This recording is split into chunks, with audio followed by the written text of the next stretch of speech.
اور یہ آپ نے سنا ہے نا مولانا مودودی بڑے آدمی ہیں، میں احترام کرتا ہوں، قدر کرتا ہوں، ان کے استاد تھے جس نے ان کو السلام علیکم معزز ناظرین کرام، یہ بیان آپ نے سنا ہوگا مکمل، اور مکمل ہی سننا چاہیے، کیونکہ اس میں ایسے مولانا اپنے زندگی کا، اپنی علمی تجربات کو یہاں اپنے بیانات میں شیئر کرتا ہے، تو ہر ایک ناظرین کو ان کے بیان کو مکمل طور پر سننا چاہیے۔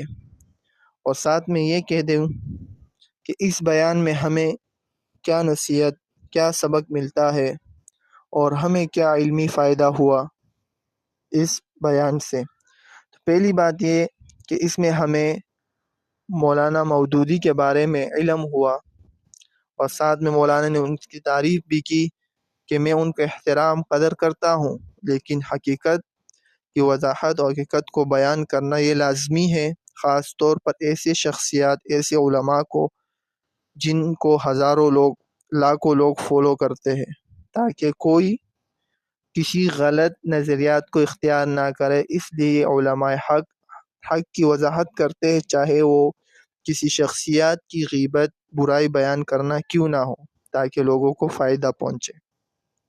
اب رہی یہ بات کہ مودودی جو ہے اس کے باتوں کو، اس کے نظریات کو اپنانا چاہیے یا نہیں، تو اس کا صحیح اور آسان جواب ہے کہ نہیں اپنانے چاہیے۔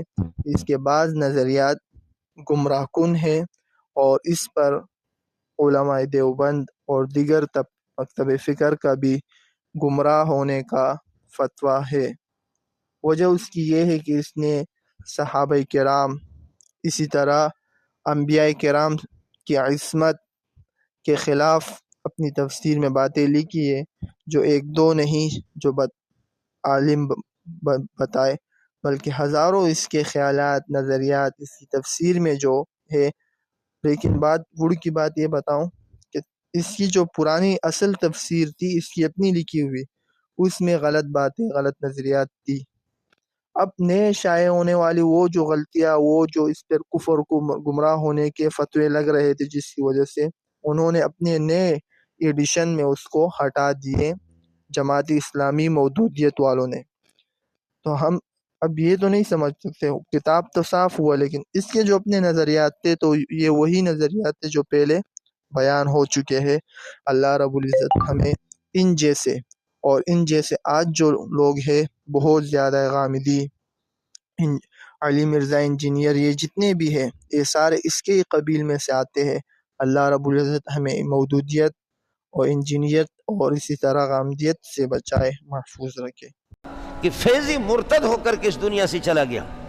اور یہ آپ نے سنا ہے نا مولانا مودودی بڑے آدمی ہیں، میں احترام کرتا ہوں، قدر کرتا ہوں، ان کے استاد تھے جس نے ان کو مضمون نبی سے سکھایا۔ نیاز فتح پوری، یہ نیاز فتح پوری مرتد ہو کر کے اس دنیا سے چلا گیا۔ اس کو کلمہ نہیں آتا تھا، کلمہ اللہ نے اس سے چھین لیا۔ ابن مسعود فرماتے من کان مستنن فلیستن بمن قد مات، جس کو کسی کی پیروی کرنی ہے تو پھر آج کل کے کسی مولوی پر، اگر مولوی ایمان پر مر جائے اور اس کی نشست و برخاست سنت کے مطابق ہوگی پھر تو ٹھیک ہے، لیکن زندہ مولوی کو تعریف کبھی بھی نہیں کرو۔ اور ہم نے کیا ہے تو آخر جا کر کے مولوی گمراہ بھی ہو گیا۔ ہمارے لیے دعا کرو، خطیب صاحب کے لیے دعا کرو کہ اللہ اس کو کلمہ نصیب کرے ایمان پر۔ اس لیے آپ سے بھی میری گزارش ہے، ہمارے شیخ فرماتے تھے مولانا سلیم اللہ خان رحمۃ اللہ علیہ کہ آپ یہ ہے کہ یہ ہمیشہ ہر نماز کے بعد ربنا لا تزغ قلوبنا بعد اذ ہدیتنا وہب لنا من لدنک رحمہ انک انت الوہاب۔ اللہ جب آپ نے ایمان دے دی، ہدایت دے دی، تو پروردگار اے اللہ میرے دل کو پھر ٹیڑھا نہیں کرنا۔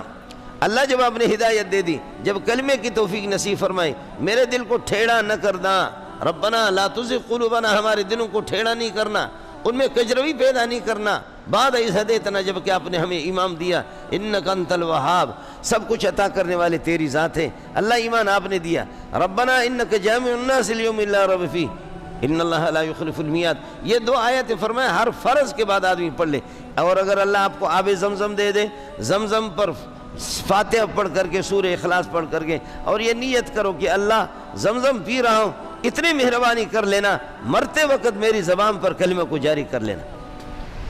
ورنہ مولوی کو بھی کلمہ نصیب نہیں ہوتا، مولوی تو اور زیادہ حرام خور ہوتا ہے، اس کو بھی کلمہ نصیب نہیں ہوتا۔ ہمارے شیخ فرماتے تھے کہ ہر نماز کے بعد ربنا لا تزغ قلوبنا بعد اذ ہدیتنا وہب لنا من لدنک رحمہ انک انت الوہاب ربنا انک جامع الناس لیوم لا ریب فیہ ان اللہ لا یخلف المیعاد۔ ابن مسعود فرماتے ہیں اگر محمد رسول اللہ کی پیروی کرنی ہے من کان مستنا فلیستن بمن قد مات، جو مر گئے صحابہ جو چلے گئے ان کی پیروی کرو۔ اولئک اصحاب محمد صلی اللہ علیہ وسلم، یہ محمد کے شاگرد ہیں، اصحاب کے معنی شاگرد کے ہوتے ہیں۔ اولئک اصحاب محمد کانوا افضل هذه الامت، اس امت